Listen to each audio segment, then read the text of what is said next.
channel YouTube Ricky Fight Back. Kali ini saya kedatangan tamu yang juga politikus Partai Demokrat.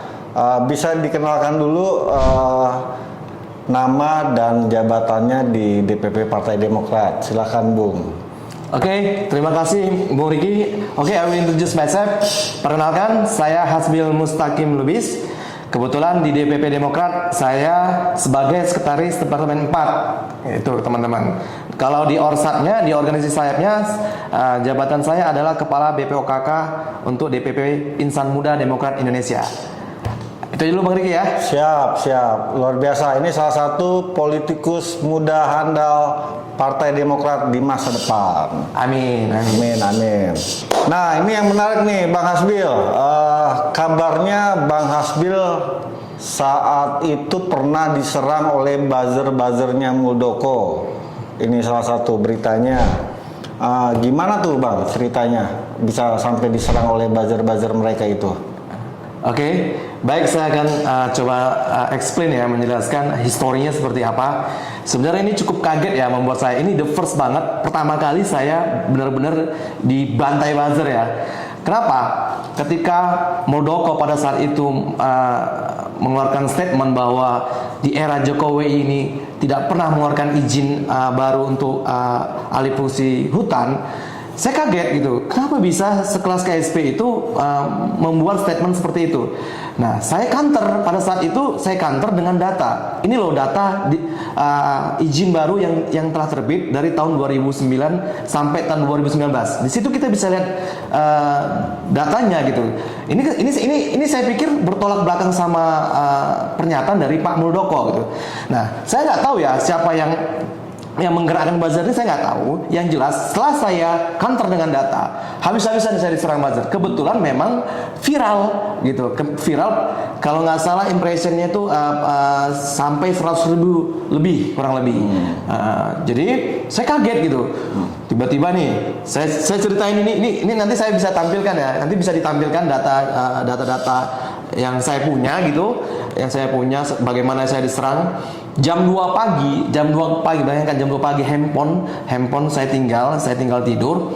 Begitu saya bangun, ini saya nggak bisa akses lagi, nggak bisa masuk ke WA saya. Sudah diambil alih mereka. Kalian bayangkan, segitu luar biasanya gerak kerja mereka gitu. Ya ini membuat saya panik gitu kan. Karena ini kembali lagi tadi, ini adalah pengalaman pertama saya. Karena saya sebelumnya mengkritik nggak ada fine aja gitu, nggak ada masalah gitu. Tapi mungkin karena memang ini pukulan untuk KSP mungkin ya, mereka mungkin tersinggung atau marah, saya nggak tahu. Yang jelas saya hanya ingin menyampaikan pesan bahwa pernyataan Pak Muldoko pada saat itu kurang tepat. Karena saya punya data gitu. Semua orang bisa akses data gitu.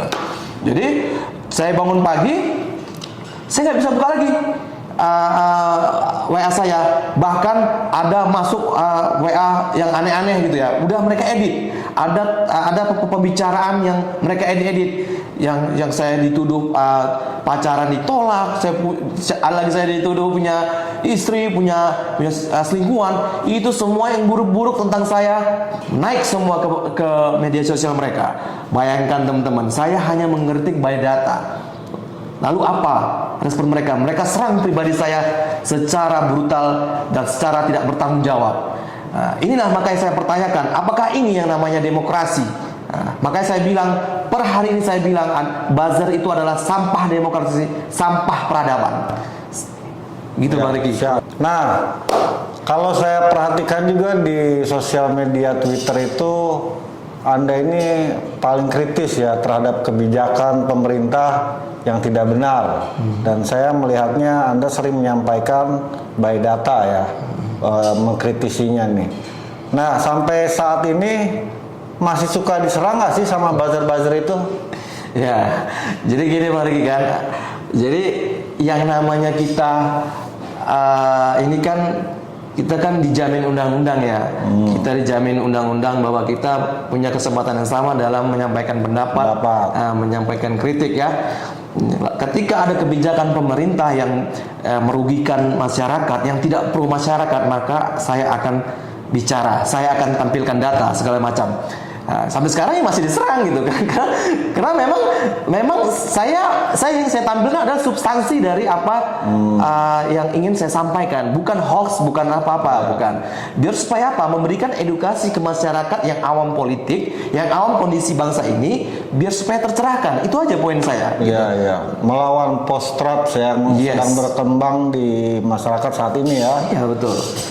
Ya, itulah ciri khas dari buzzer-buzzer yang sering menggiring opini tanpa berdasarkan fakta dan data dan cenderung menyerang privasi seseorang. Pertanyaan selanjutnya, ada pesan gak nih khusus untuk para buzzer-buzzer bayaran yang menyerang Bang Hasbil atau menyerang para pengkritisi yang lainnya? Oke. Buzzer ya, saya cuma satu ya. Kita semua orang tahu lah, semua orang tahu bahwa ada perintah untuk Anda, ada bayaran untuk Anda. Saya nggak mengklaim siapa yang memerintah Anda, saya nggak akan mencampuri, saya nggak akan masuk ke situ. Cuman gini, saya kan ini kan baju saya kan biru nih, Demokrat kan. Ketika saya mengkritik, respon Anda saya harapkan bukan itu saja gitu. Bukan menyerang pribadi ya. Atau menyimpang dari substansi gitu. Perkayalah wawasan, perkayalah data. Kan saya dengan data kalian gitu. Jangan langsung nanti, apalagi saya Demokrat nih ya. Tiba-tiba nanti kasusnya, itu gimana Hambalang. Itu aja orang juga boring. Udah basi. Basi itu kan. Basi. Sedangkan kasus korupsi di era sekarang ini jauh lebih tinggi gitu loh. Lebih bahaya lagi. Lebih bahaya lagi gitu. Lebih dahsyat lagi dibanding Hambalang yang tidak hanya berapa miliar ya. Iya. Sekarang udah triliunan. Terakhir itu ada yang bawa kabur 53 triliun. Nah, itu yang kalian bahas. Gitu loh. Luar biasa itu 53 triliun. Bayangkan kalau untuk dibeli beras berapa karung tuh Bang Hasbil. Iya. Jadi saya minta ke kalian perkaya narasi, perkaya data, itu aja, just that. No others ya. Itu aja dulu deh. Oke, tuh. Dengarkan tuh para buzzer, pesan dari Bang Hasbil, pejuang demokrasi dari Partai Demokrat. Nah, saya juga melihat Anda kan emang sangat aktif sekali di Twitter ya. Apa sih alasan Anda itu memilih media sosial Twitter sebagai media perjuangan Anda nih dalam berdemokrasi, menyuarakan kebenaran? Ya, kalau saya pikir ya Twitter ini memang spesial ya, semua orang bisa akses, semua orang bisa lihat. Kalau di Facebook kan hanya pertemanan yang bisa ya. Kalau di Instagram juga sama. Kalau Twitter semua orang bisa lihat. Follower kita sedikit aja, kalau substansi narasi kita tepat, bisa viral Bang. Bisa viral. Jadi berita ya. Iya, nggak harus followernya jutaan, nggak harus. Nah, itulah makanya Twitter menjadi option saya, menjadi pilihan saya untuk memperjuangkan apa yang patut saya perjuangkan gitu. Ya, teman-teman semuanya yang belum main Twitter, yang lihat channel Bang Ricky ini, jangan lupa follow Hasbil. Nama Twitternya apa Bang? Hasbil_Lubis. Hasbil_Lubis. Jangan lupa follow ya. Oke, pertanyaan selanjutnya Bang. Oke, pertanyaan selanjutnya, melihat perpolitikan di tanah air di 2024, bagaimana Anda melihat perpolitikan menjelang pemilu di 2024 ini? Oke, ini pertanyaan paling sulit dari pertanyaan sebelumnya. Karena ini ada di mana wilayah saya nggak bisa jawab gitu, dan nggak bisa saya sampaikan gitu, walaupun saya tahu gitu kan. Jadi kalau kita lihat di dinamika saat ini ya cukup menarik ya, menarik perhatian publik gitu. Bagaimana masing-masing partai ini mulai melakukan pertemuan gitu. Baik itu Demokrat itu sendiri sudah bertemu beberapa partai yang ada di Indonesia gitu kan. Ya, jadi memang semua sudah mengarah ke persiapan untuk pemilu 2024. Kita sendiri di Demokrat juga sudah mempersiapkan diri untuk pendaftaran Fairpol di KPU, karena rencana nanti Agustus nanti kita sudah akan daftarkan gitu.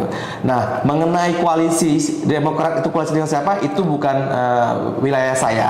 Ya, saya sebagai kader saya hanya patsun ke Ketua Umum Partai Demokrat, Mas AHY. Nah, itu aja, Bang. Kalau bicara nomor ini memang agak sulit nih, Bang. Iya. Tapi ada harapan nggak sih sebenarnya di perpolitikan di 2024 ini? Saya sih berharap masyarakat saat ini semakin cerdas, masyarakat bisa melihat gitu kebijakan partai mana yang selama ini pro ke kalian gitu loh, yang menguntungkan kalian gitu loh. Ya itu aja sih bang. Ya sejauh ini saya lihat Demokrat sudah konsisten ya, dalam arti konsisten memperjuangkan harapan rakyat. Banyak contoh nih bang, banyak dari RUU yang ditolak Demokrat gitu. Ya, RUU Undang Cipta Kerja itu paling besar ya. Cipta Kerja, RUU Minerba, HIP. Kita semua tolak. Kenapa? Karena memang nggak sesuai dengan kebutuhan masyarakat, bang. Tidak sesuai dengan harapan rakyat. Harapan rakyat. Sesuai dengan tagline-nya harapan rakyat, perjuangan Demokrat. Oke, mantap. Ya, mantap. Oke, sekarang kita kembali lagi bicara mengenai buzzer nih.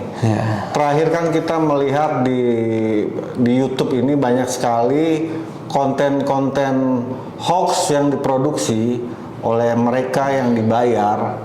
Contohnya adalah Politik Indonesia yang kemarin ya alhamdulillah berhasil kita report rame-rame dan di-ban karena dia banyak menjelekkan Pak SBY, AHY, bahkan Anies dijelekkan habis sama mereka. Lalu gimana nih melihat fenomena seperti ini di YouTube nih, terutama kan Anda pemain di Twitter nih. Di YouTube ini kira-kira apa yang bisa kita lakukan nih supaya informasi-informasi hoax, fitnah dan tidak berdasarkan data ini bisa kita counter juga nih di YouTube yang beredar nih. Ya, sederhana aja ya bang ya. Jadi memang sekarang banyak hoax yang beredar gitu ya. Artinya memang kita nggak boleh tinggal diam bang. Kita harus lawan ya. Kita harus lawan dengan data kita, dengan narasi kita. Jadi memang harus kita counter. Kita nggak bisa diamkan. Kenapa? Sekarang masyarakat gampang sekali akses informasi kan. Dia tinggal klik YouTube, tinggal buka Twitter, kebuka semua.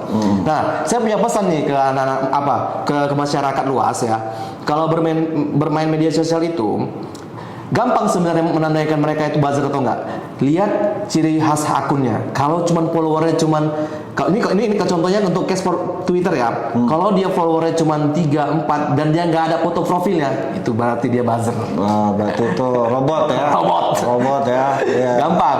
Sama mungkin ya kalau di YouTube gimana Mariki? Kalau di YouTube ya kita sih sedang berusaha untuk ya melawan juga narasi-narasi sesat mereka dengan channel-channel YouTube yang seperti Anda lihat sekarang ada Ricky Fight Back dan mungkin anak-anak muda lainnya juga banyak membuat channel-channel YouTube lainnya yang untuk counter mereka. Ya, saya berharap kader-kader Partai Demokrat, anak-anak mudanya juga bisa ikut berjuang di ranah YouTube tersebut. Kita lawan mereka dengan narasi yang baik, dengan narasi yang berdasarkan fakta dan data. Ya. Nah, terima kasih banyak Bang Hasbil. Siap, Bang Riki. Semoga kedepannya Bang Hasbil sukses menjadi politikus di Partai Demokrat. Dan menjadi caleg ya. Mau jadi caleg ya? Insya Allah 2024. Kita harus berjuang untuk merebut parlemen. Amin. Sampai di sini dulu pemirsa. Dan sampai bertemu lagi di channel YouTube Ricky Fight Back dengan pembahasan menarik lainnya. Salam Demokrat.